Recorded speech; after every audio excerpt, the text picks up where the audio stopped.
family bloodline interbreeding control system of these elite families was not just a human thing. It went beyond that into entities that are anything but human. And it was only with the passage of the years and more research when I started to realize the nature of this reality that we're experiencing, that made sense in how this structure is playing out. Just outside of the frequency range of visible light, there are entities that are anything but human who have been manipulating this reality, this world, for eons. And because they are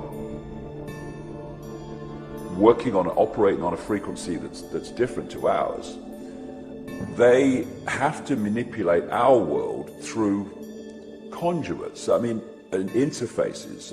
For instance, when you see scientists in a laboratory, they want to work with material that's very dangerous. So the material will be in a big glass tank, and they will be outside the tank, and they'll put on those gloves, and they can work from outside the tank into the tank and do what they have to do. It's very similar in theme to what these Illuminati bloodlines have been bred for. They are bred to be the vehicles within visible light, this world that we experience, of these entities.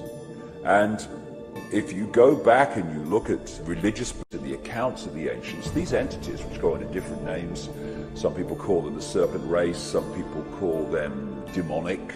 In the Islamic culture, they call them jinns, all different names, but the same entities. The bloodlines are interbreeding incessantly and have been right back to ancient Babylon and Sumer and Egypt, etc. and beyond. Because they are holding a certain genetic code which allows the possession, another ancient common theme from as far back as you can track right to today. A genetic code which allows these entities to possess these particular bloodline families within the reality that we experience. And these families are therefore simply vehicles of these demonic entities. You research any of these families, be it the Rothschilds, the Rockefellers, Greenspan, Alan Greenspan, any of these people, you will go eventually into black magic, blood-drinking human sacrifice rituals where they make sacrifices to the gods. And these gods are these entities which feed off human energy and feed off human blood too. So people accept, yes, long ago people used to human sacrifice to the gods, yes, and all the rest of it. And they think, oh no, we're kind of civilized now. Well, some of us are, but these bloodlines are not, and they're just continuing to do today covertly what they were openly doing in the past. And they are interacting with these entities all the time in their rituals. That's why they do so in all these rituals. That's why they drink the blood. And ultimately, they are possessed by these entities. And this brings about a simple situation. You've got the entities, let's call them demonic entities for want of a word. They're operating just outside of this visible light reality that we experience. They use the bloodline families as their vehicle to manipulate this reality. They take over their mental, what passes for their emotional processes, their physical processes. And what that means is, when these bloodline families go into positions of power, what we're actually doing is seeing these entities go into those positions of power. And so the secret society network is there to manipulate these bloodline families and their agents into the positions that dictate society and the direction it goes and all the rest of it. And because we can only decode their visible light level, we see the human level. We see people under different names called Rockefeller and Rothschild and Bush and Obama and all the rest of it.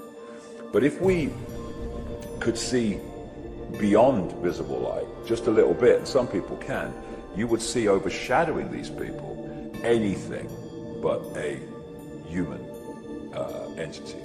And it's these entities that have passed through what we call history, and they have been the cement, the guiding force that has brought this conspiracy through to the present day. Because people have asked me in the past, quite rightly, I understand it, why would someone give their life to this conspiracy, this global takeover, in 1500 or 1650 or 1820, when they knew they were never going to be around to actually see it happen, which is what they're trying to do now, playing the cards they're playing now? The answer to that is they were just vehicles. These entities are the common force passing through history, which has led this conspiracy to where it is today. What the system has done is to keep from us the nature of the reality we're experiencing and the nature of who we are in life itself. And in doing so, it has kept us completely in the dark about what's actually happening around us. The knowledge that's passed across the top levels of the secret society network through these bloodline families, the most important part of that knowledge is the knowledge of reality itself. For instance, we think as we look around here that we're seeing everything that exists within this room. But in fact, we're only seeing a frequency range, a very tiny one, called visible light. Anything outside of that, we can't decode, therefore we can't see. But just like radio stations share the same space without interfering with each other, so other worlds, other dimensions, other realms of reality, if you like, share the same space without interfering with each other. As with radio, if you've got two stations that are very close on the dial, then one will be the dominant one, but another one you'll get what we call interference from it. It's the same with these various realities that share the same space. It's what mainstream science calls parallel universes.